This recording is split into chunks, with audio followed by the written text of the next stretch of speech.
here probably what 5, 6 months ago now for the property tax roundtable that we did there. We had some homeowners. We had some. So I think at the time Senator Blaise Ngolia. He's now the chief financial officer of Florida, and he's doing a fantastic job. And we had some other folks, I think, in the legislature that were there with us. But the reality is we want to provide relief to people in any way that we can. I don't think we've seen a period of inflation over the last, however many years, this significant since the late 70s, early 80s. And so when you have the cost of things going up and then you have incomes not necessarily matching that, what could we do? Well, we've done a lot at the state. No tax on baby items, so people can raise families. Like literally, you don't have to pay tax on any of those essentials. We've delivered other things in terms of tax relief, but we also don't have an income tax, and that's good, and we're not going to have one. We've done so much on sales tax that all the essentials are basically exempt, at this point. If somebody from Canada wants to buy a yacht in Fort Lauderdale, that's fine. We'll tax that, right? But if you need your groceries or a diaper, then, we want to make sure you go. So we've done that. And so it's like, okay, no income tax, all these different exemptions for people. And then we've even done things like toll relief over the years where we were rebating 50% of the tolls for our commuters. So we're doing that, all this other stuff. And then it's like, okay, well, what do you how can you do? And basically, people, when it comes to tax, and they don't like federal, obviously, well, because nobody wants to pay federal income tax, but they, and the payroll tax, which bites a lot of people and it bites businesses, but they're like, for the state, they don't really have anything for us. It's the local property tax that's really been a big burden, and those burdens have risen because the valuations of the homes have gone up, and the market goes up and down.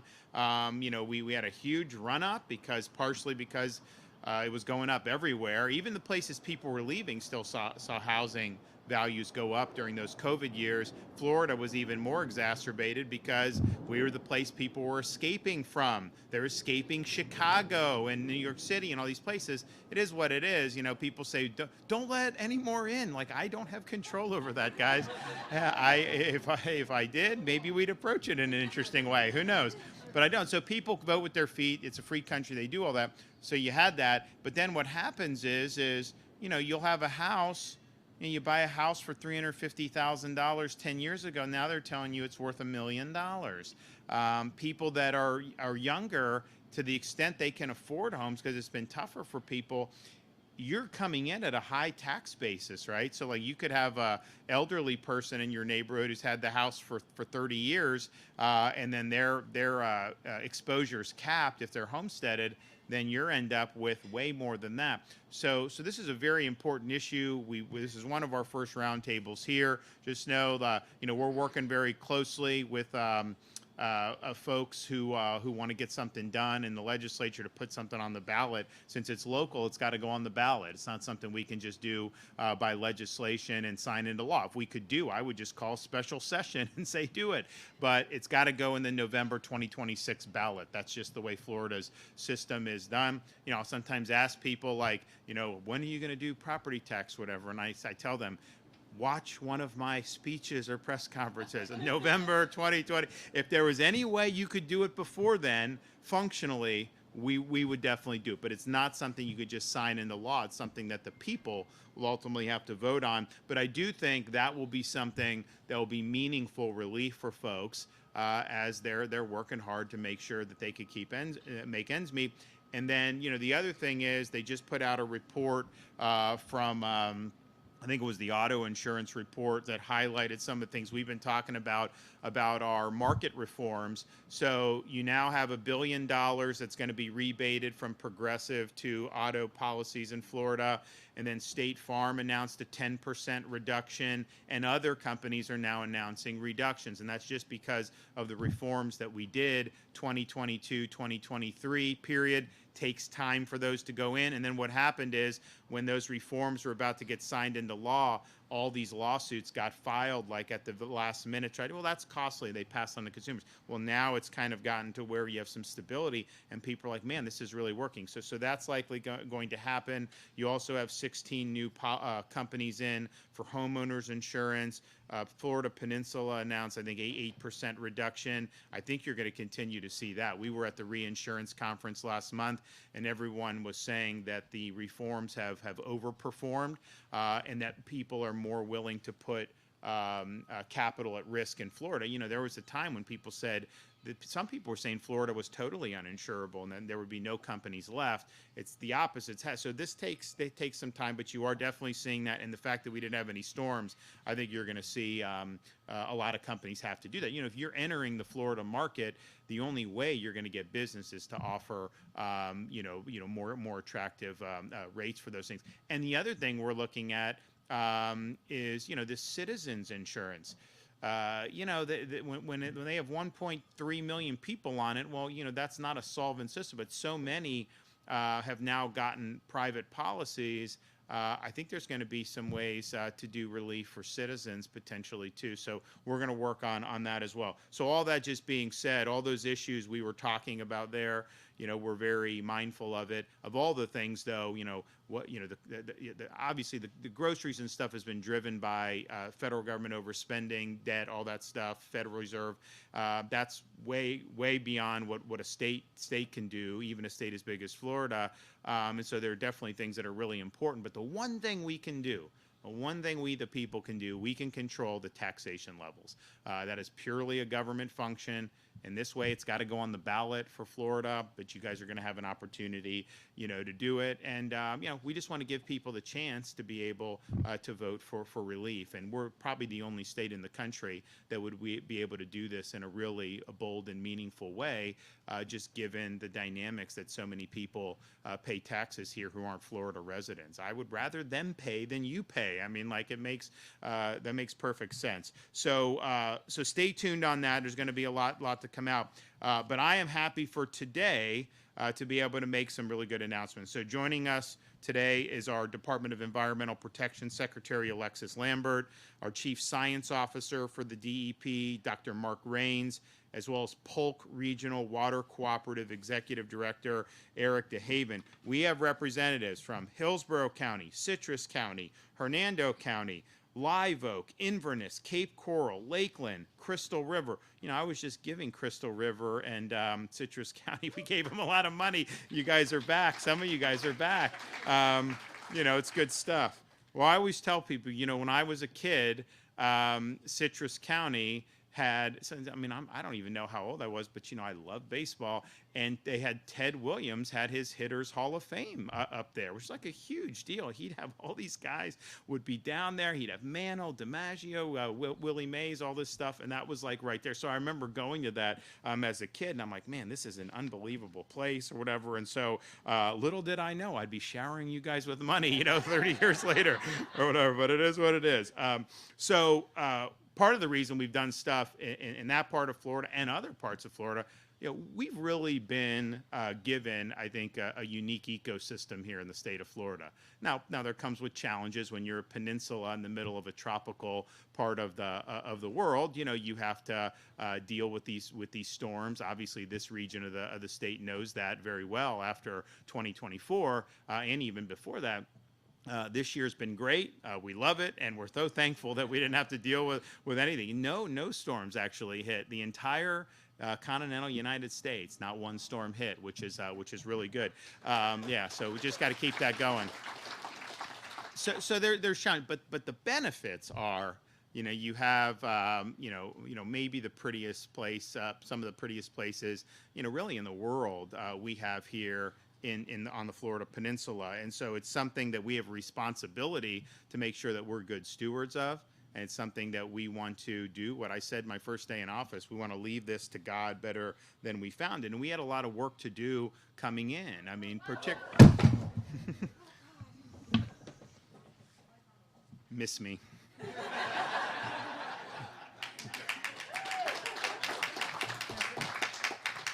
And, we were at, unfortunately, we were at the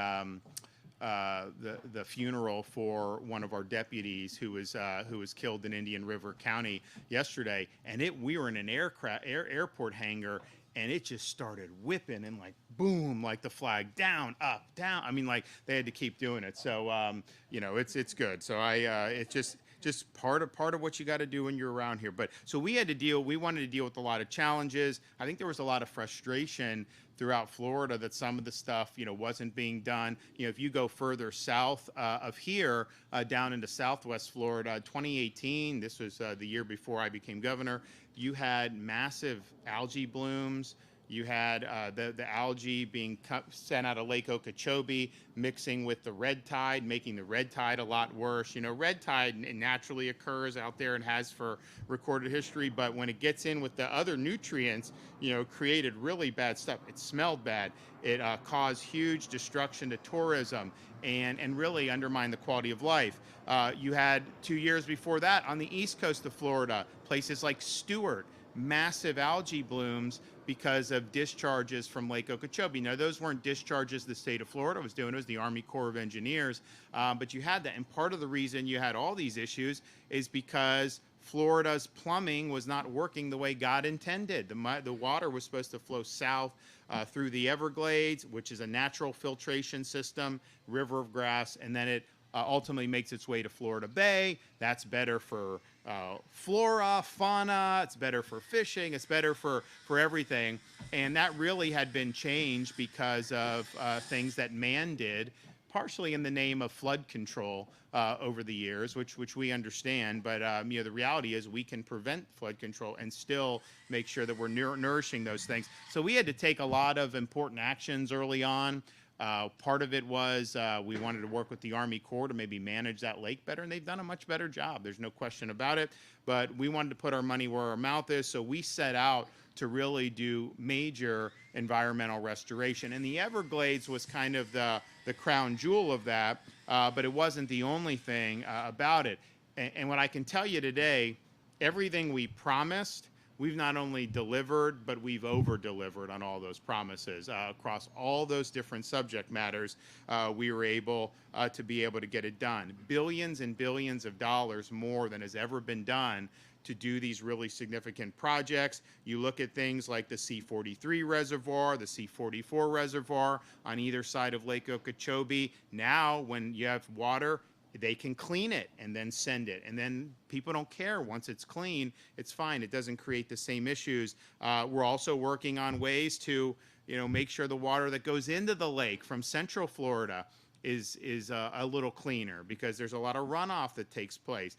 Working on cleaning up the lake more and more that's in there. So there's a whole host of things that have been done and are continued to be able to do. But we have, since I've been governor, funded almost 1,200 projects across the state to reduce harmful nutrients in Florida's waterways. So that will cut an estimated almost 5 million pounds of nitrogen and almost 1 million pounds of phosphorus each and every year with those programs.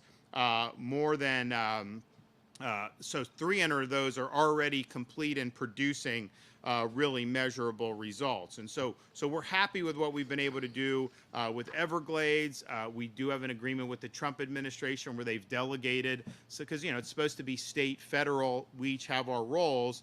Most of the states don't do their fair share, and then they expect the Fed. We're the opposite. We did our share and then some, and then we tried to get Biden to step into the game here, and he didn't do it. And so we worked with the president and his administration on saying, okay, you guys are behind.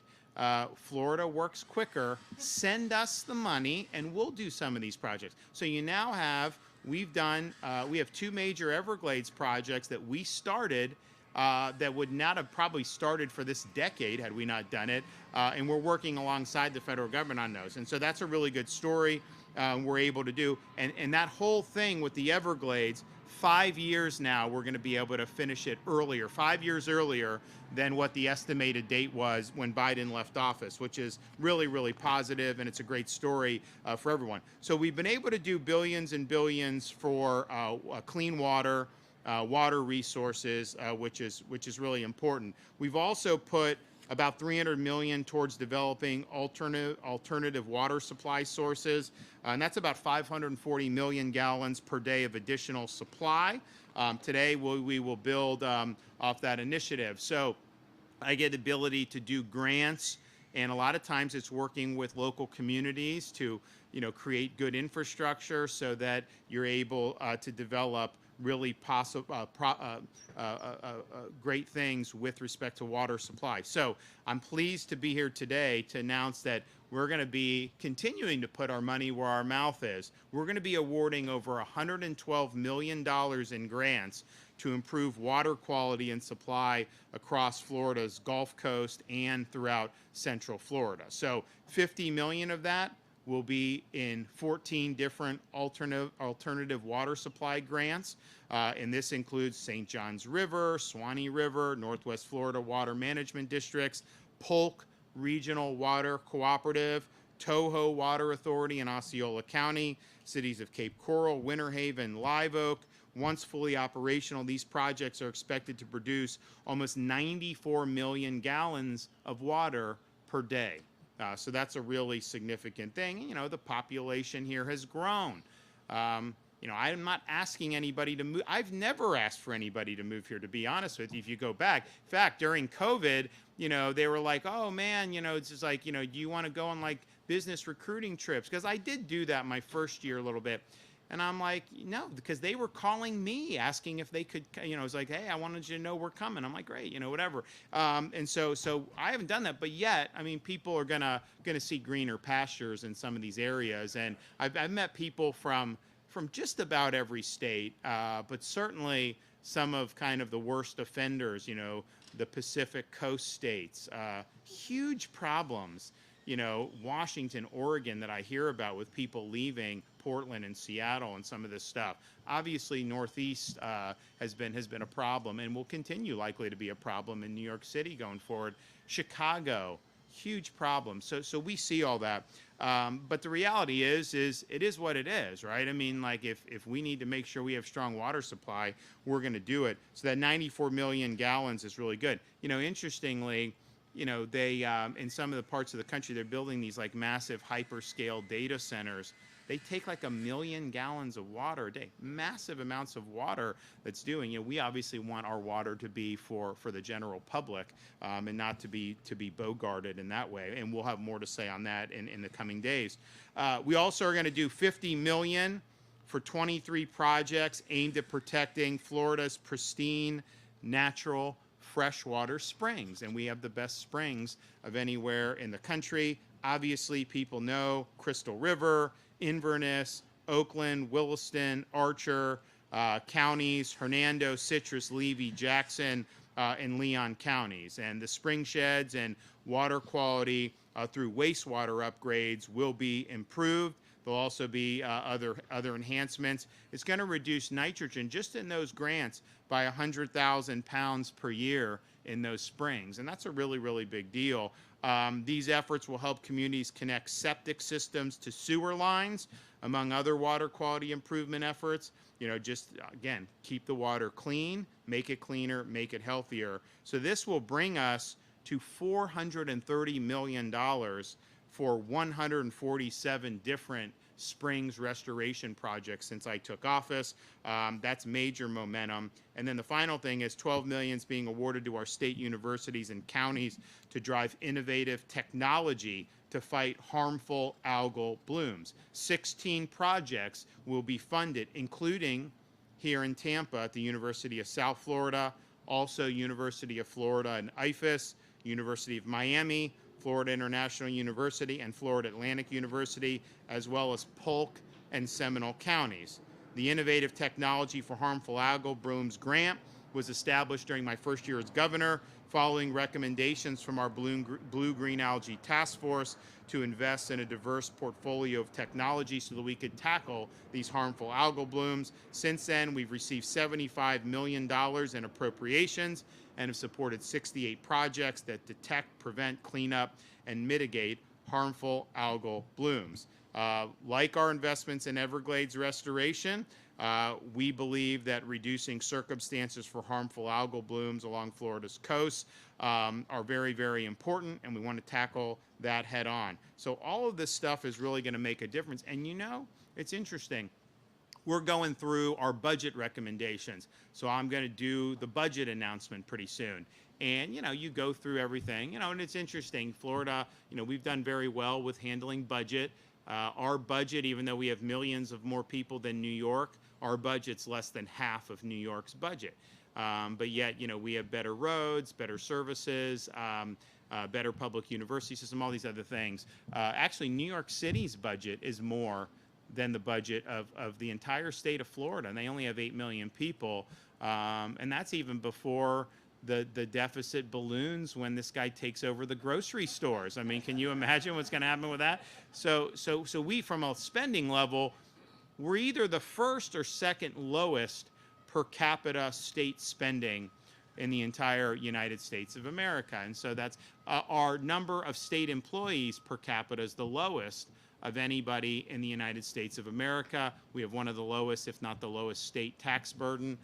We're always in the top 2 or 3 on that of anywhere in the United States. And then our debt, since I became governor, by the end of this fiscal year, you take all Florida's taxpayer-supported debt since it's been a state, we will have retired more than 50% of it just in my tenure as governor. And so that's a really big deal. And then we now have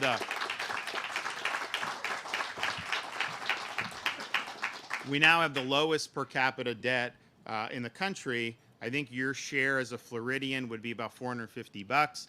Your share as an American of the federal debt, I think, would be about 110 grand, a lot. So we've done really well on all that, but we have done big things. I mean, we've accelerated infrastructure projects by billions and billions of dollars. Things like moving Florida forward, which we just did the. The Howard Franklin was not moving forward, but then the 275 in Pinellas leading into that is moving. We're doing that much ahead of schedule. Doing a lot in Central Florida, Polk County. We're doing amazing stuff, and they need it because you have traffic. So we're doing all that, but that was massive investment. We've done massive investment in education, universities to keep tuition low, K-12 teacher pay increases. They just did a thing in Lee County. It was incentive pay for teachers, and the school union was fighting it. And I'm just like, why would you oppose positive incentive pay for? But it's just, this is what we deal with. So, but we've put in more money at the state level for teacher salaries than has ever been done in the history of the state of Florida. We've also done major tax cuts. We did our accelerated debt repayment. So we've done a lot of stuff. But we're not like, trying to socially engineer. We're just doing what I think the public thinks is good stuff, right? That benefits people. And then, of course, the environment that I talked to you about. We promised $1 billion more in my first 4 years than had been done previous, and we did way more than that. And then we've done way more in second term. We're blowing away what Florida used to do on all this stuff, and it is making a really big difference, and we're happy to do that. But the interesting thing is, as we're going through the budget, I'm looking at this. We put major investments. We definitely see where we're going to be in a position where we're not going to have to spend as much on some of this stuff because we will have put the infrastructure in. There'll be operations and maintenance for sure, and there'll be some expenses, but we've basically done the heavy lifting already. And so, this budget, certainly future budgets that are done, are not going to have the level of commitment that we've had because we've actually succeeded in getting the job done. And I think that's really, really good. I mean, do it, get it done, and then not make it just be something that you're spending just to spend. No, we're doing this because we think it's important. We think it's important for quality of life. We think it's important for the economy, and we're going to keep doing that going forward. So I want to thank everybody that's been involved with this. I'm excited about it. I know we've got some more grants we're going to be doing in some sensitive parts of Florida that I know people are going to get excited about, so we'll be doing that pretty soon. In the meantime, we have some folks that are going to come up and speak, so we'll start with Alexis Lambert.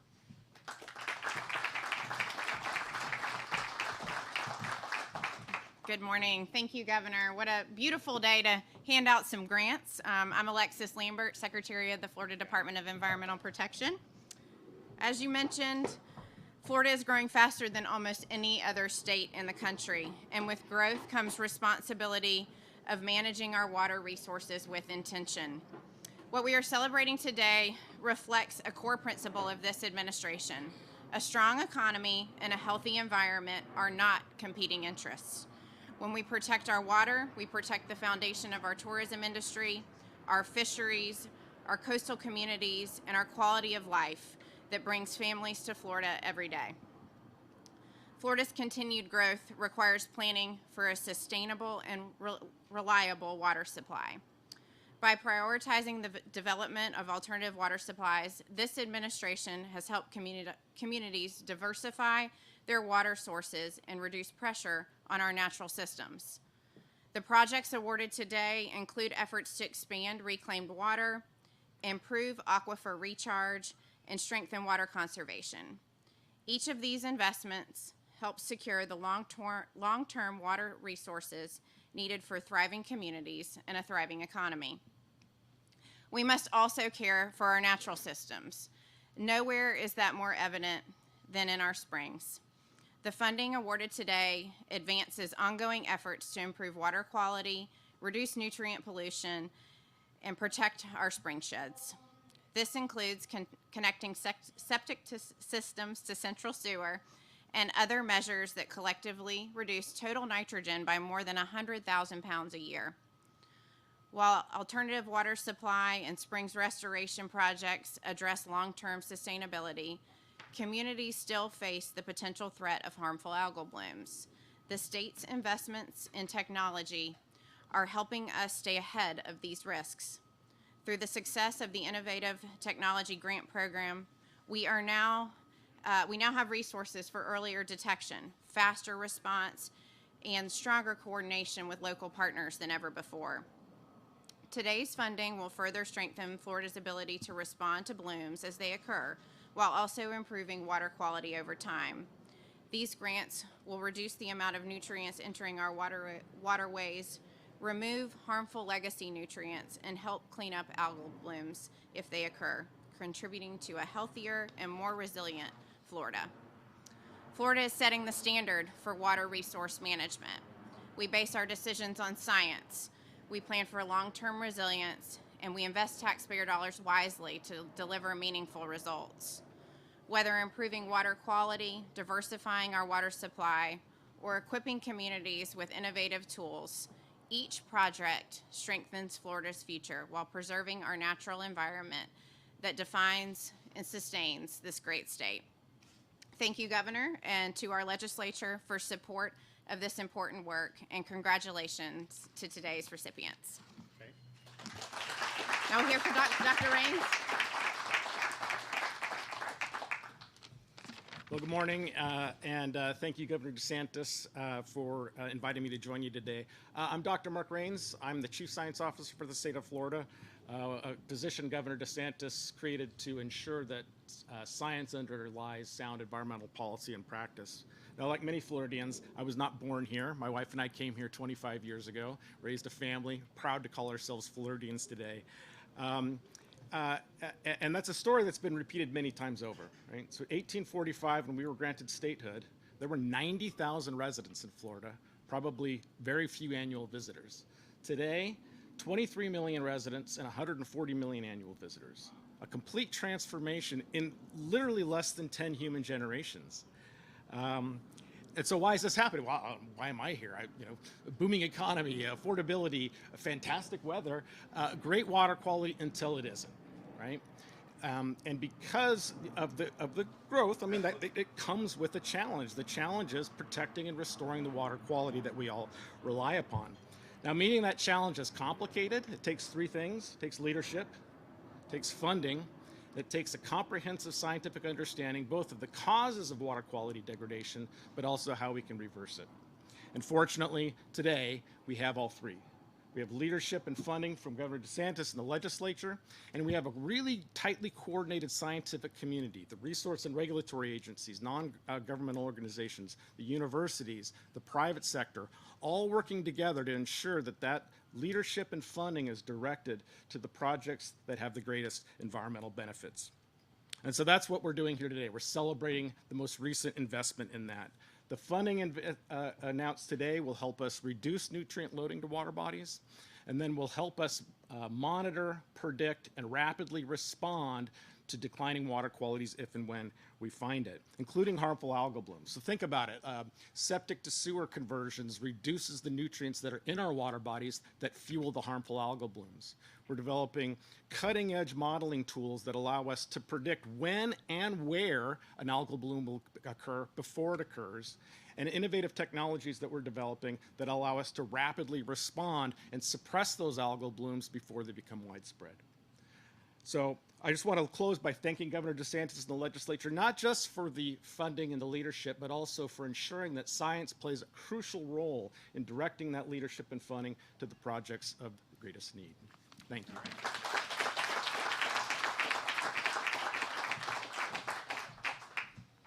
Well, good morning, everyone. My name is Eric DeHaven. I'm the Executive Director of the Polk Regional Water Cooperative, and we are one of the recipients today of grant funds from the various sources that the Governor announced today. So the first thing I'd like to do is give a big thank you to Governor DeSantis, Secretary Lambert, for the significant grant award for the Polk Regional Water Cooperative.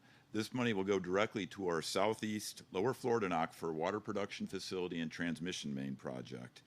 Now, this project is vital to the Polk County region to ensure long-term sustainable water supplies to the citizens of Polk County, but even more importantly, it protects Polk County's diverse natural systems, such as the Peace River and our many lakes, rivers, and streams that we have within Polk County. Now, under the first phase of this project, we'll provide 7.5 million gallons per day of water to 10 Polk County cities, as well as residents within Polk County service areas. Future phases of this project will bring up to 30 million gallons per day of water online for the benefit of the Polk County residents. But as we all know, alternative water sources can be expensive. Therefore, these DEP grant awards directly assist residents by reducing our water rate increases significantly. Now, in my role, I commonly attend many city commission meetings, and I was recently at the Lake Alfred Commission meeting this past Monday. One thing that the commissioners are always expressing to me is that they understand the need for alternative water supply to reduce our reliance on stressed traditional supplies. But one of the hardest issues they have to overcome is the cost of alternative water supplies to residents. So I can't stress enough again how valuable the state grant support is to defray the cost of these alternative water supply projects. So I would be remiss to not mention the support from the Southwest Florida Water Management District and the Florida Legislature that the PRWC has received in the past. We have significant grant funds from them, and we greatly appreciate that. So on behalf of our 15-member governments and Polk County that make up the PRWC, I would like to once again thank Governor DeSantis, Secretary Lambert for the significant award and their continued partnership in our Southeast Lower Florida Aquifer project. Thank you all very much.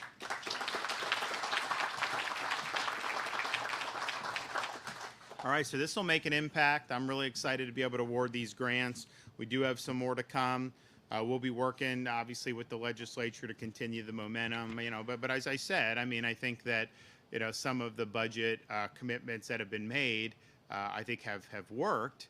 And so, I definitely see a time where, you're not going to be doing as much of the water infrastructure because so much of it has been done successfully. And you already see it.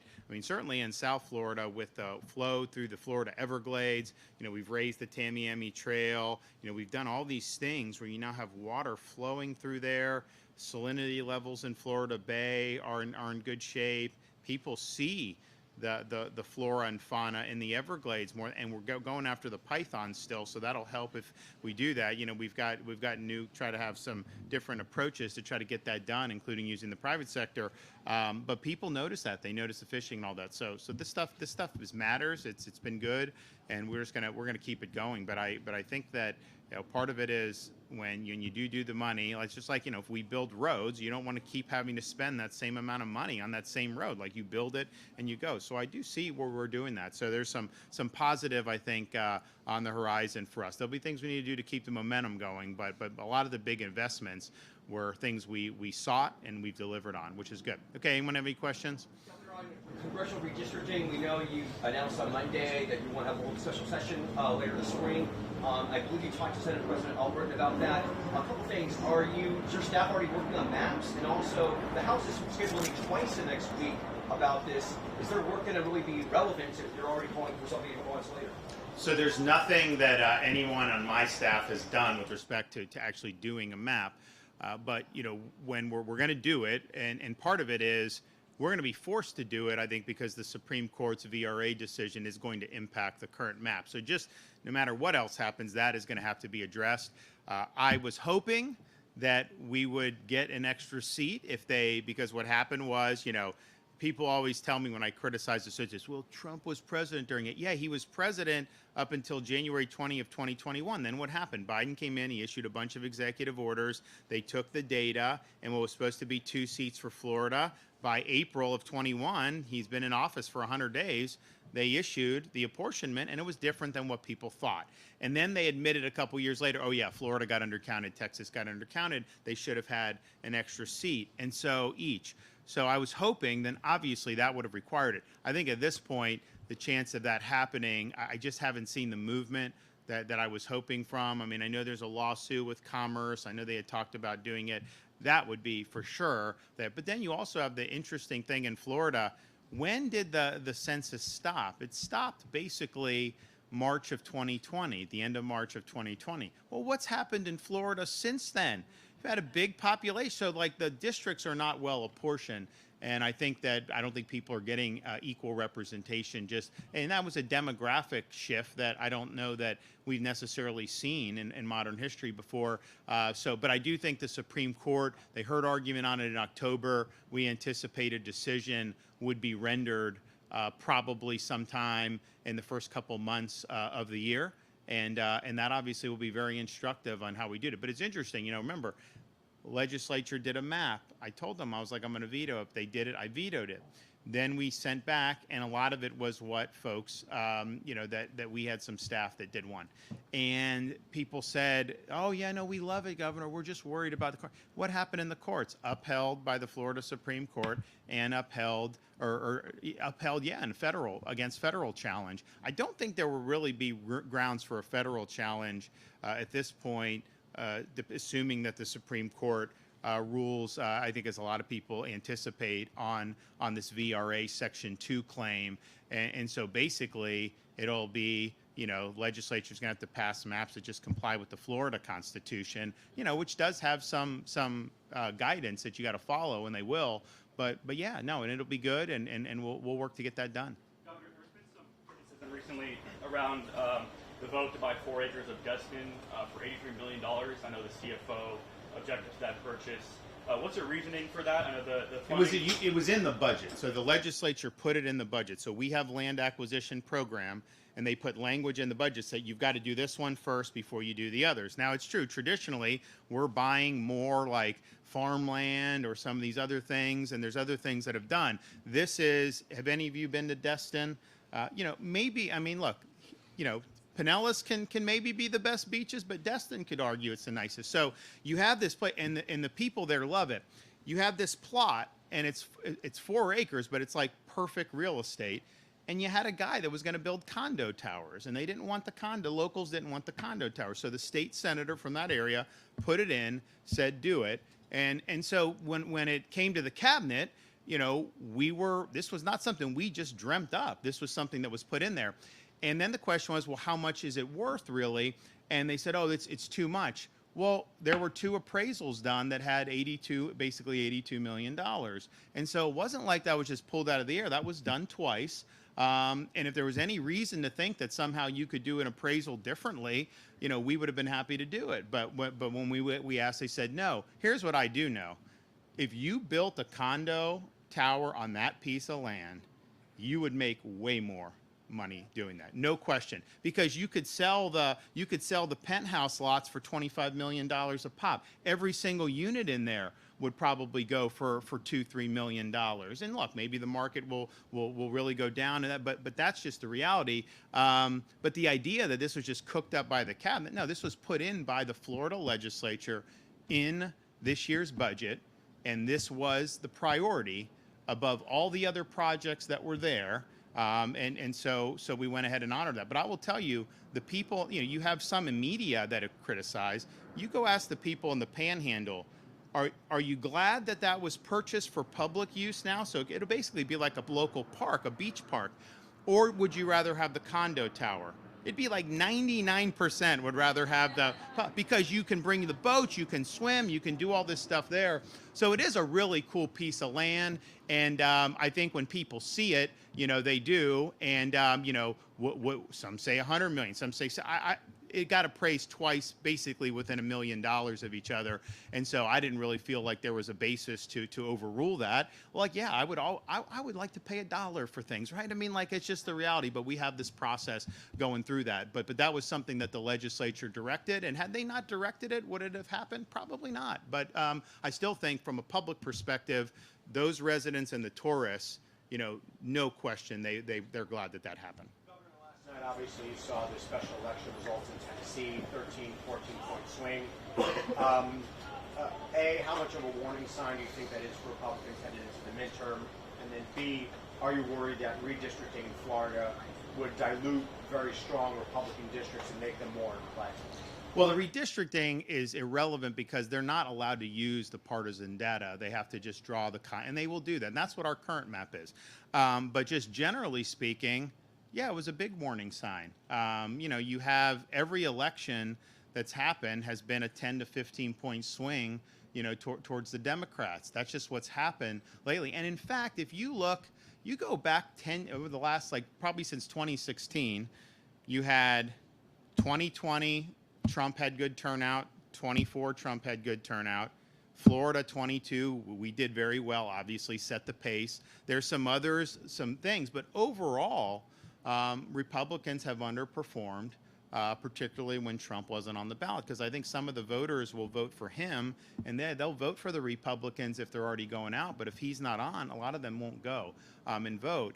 And I think the warning sign is the turnout was actually about midterm level last night. So special elections can be screwy, right? Because it's only the hardcore committed people that go, and it's always the party out of power that's more motivated to vote. But this was a midterm level turnout, and you had a 13-point underperformance from a year ago when the president was running. Some of this is just natural, right? When you have the party in power, the other side's more energized. They come out, they want to vote. And then the party in power, its voters are more complacent. And so that's just the natural. That's been true in pretty much every midterm, with the exception of one or two for the last 50 years. So I would anticipate, that dynamic is obviously not going away. Now, you also have a situation of, what are you, delivering in the Congress? What are you delivering here? Honestly, I think even here in Florida, yeah, we've won big, but we won big because we delivered big, right? It wasn't just because we won the beauty pageant and did all that. No, that wasn't it. It was because people saw leadership. They saw following through. Instead of doing idle promises, we're actually delivering and doing things that people appreciated. So, we have supermajority in the Senate, supermajority in the House.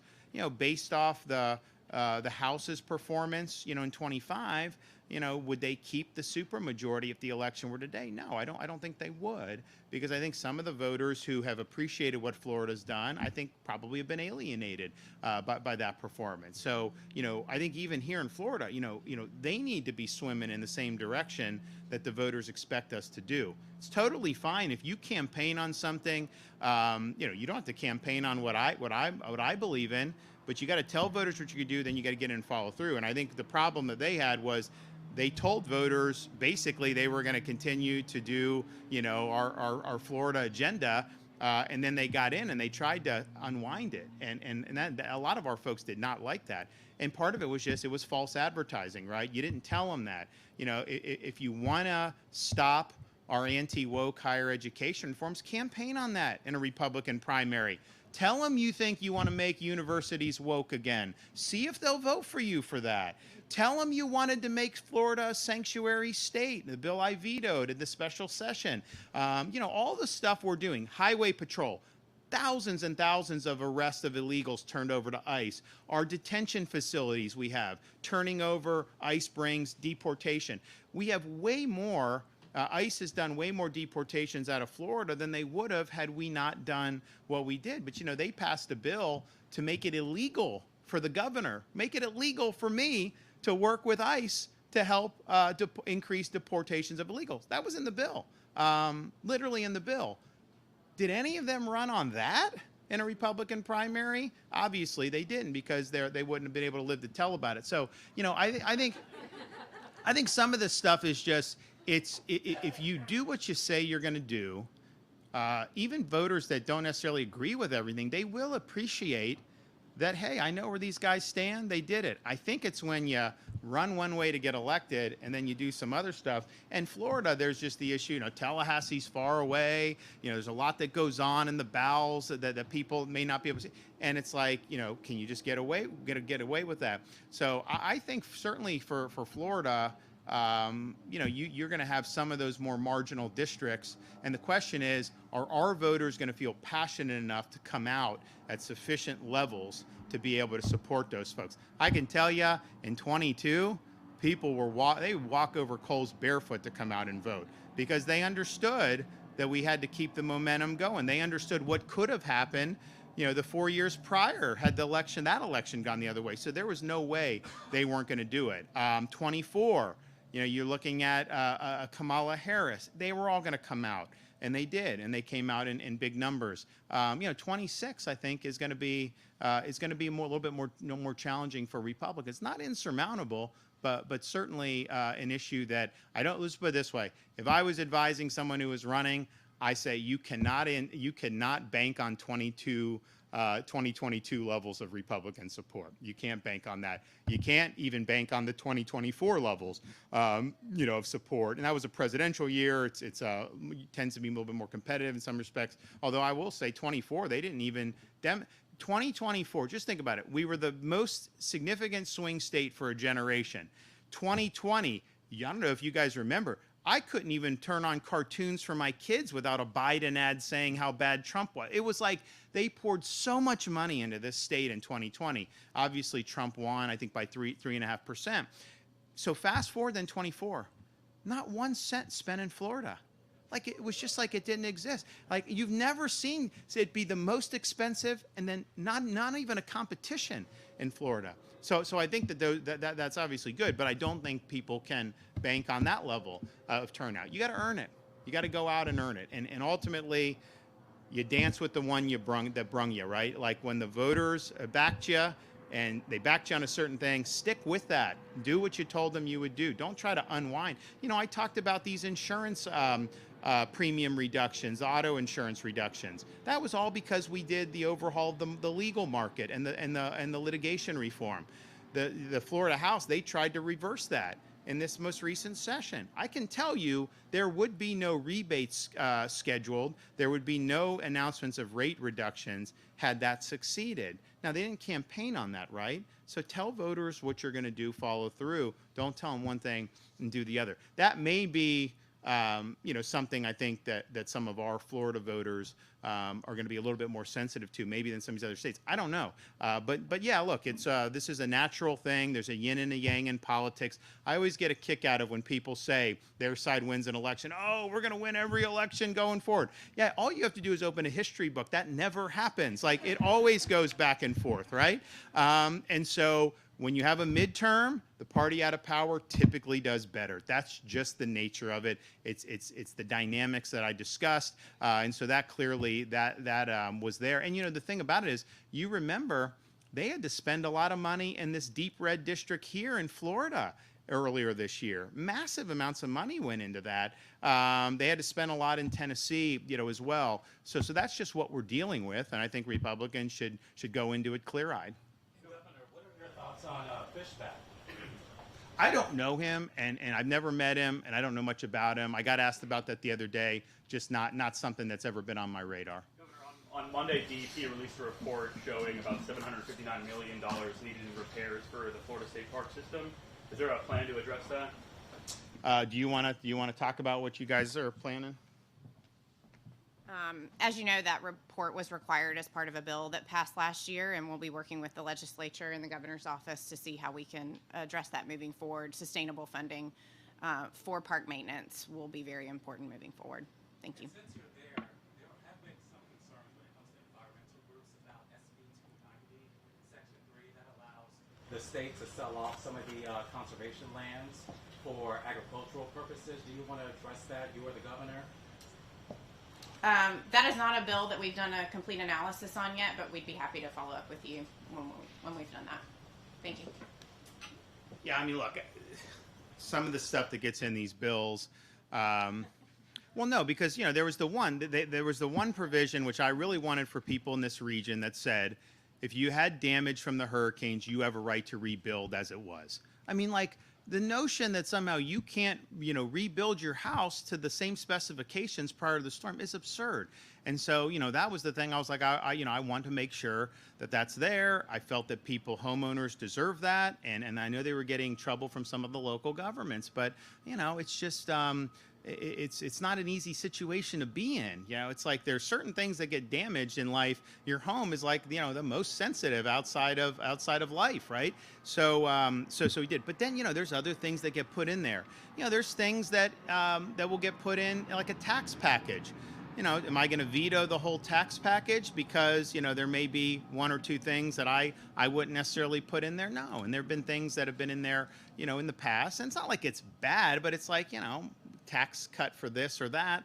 Some of them are more towards discrete interests. I'd rather just do it broad based, but it is what it is. I'm not going to veto relief for commuters or relief for young moms on sales tax or all these other things because of that. So that's just kind of the yin and the yang of how these things operate. But I do think kind of the 50,000 foot view is my position is, and I think most people in this state is, yes, we went from a backwater of 90,000 people 150 years ago to, or however, 175 years ago to, now 23 plus million people. And, there's some benefits to that. Some of these people come in, they pay taxes, they don't consume services, all that. But then start businesses, move businesses, but then there's challenges with that, right? And we don't want the state to be a concrete jungle. We want to have. So that's why we did the Florida Wildlife Corridor. So you got massive amounts of land that we've put into that. How many acres have we? I mean, we've done hundreds of thousands of acres on that one, and you're able to do that. And I think that's really good. And we've done some of these others that put in conservation. But one of the things some of the folks in the legislature have wanted to do over the years and have done, and I'll admit I was a little more lukewarm on it, but I do see some value is doing these. Agriculture, rural family land things where, you basically have a conservation easement. It could stay in agriculture, but it's not going to end up being a subdivision or something like that.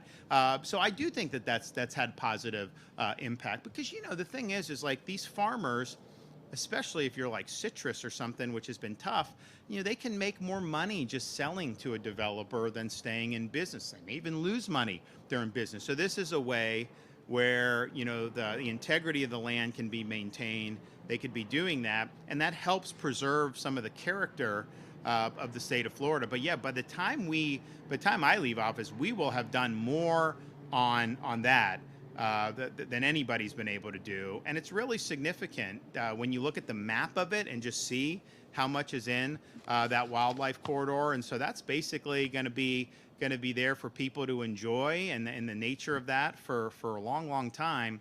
So I'm glad to have had a hand in that. I know we had a lot of champions in the legislature for doing it. But the agriculture, preserving the agriculture with this program, it's grown on me because I do think the alternative in many respects would likely just be, to create more concrete and to do things like that. And look, people have a right to do with what they want with it. I mean, it's not like but if there's a different way where you can change the incentives and the public ends up being better off and we can kind of keep, a buffer on some of this stuff, that ain't the worst thing in the world. And so I think it's going to be good. So, well, listen, it's been great to be here. We will be back soon, and go Bucks.